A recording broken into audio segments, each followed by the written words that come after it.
The relationship between MNCs and global economic policies can be analyzed through different theoretical frameworks. Neoliberalism advocates for free markets and reduced government intervention.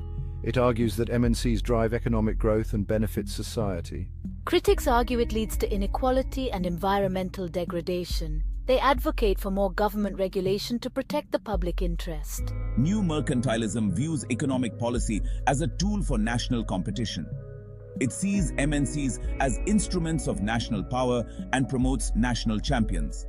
This approach emphasizes protecting strategic industries from foreign competition.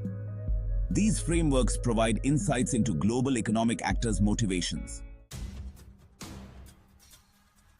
Section 7. The global impact of MNCs. A story of winners and losers. The impact of MNCs on the global economy is complex and multifaceted.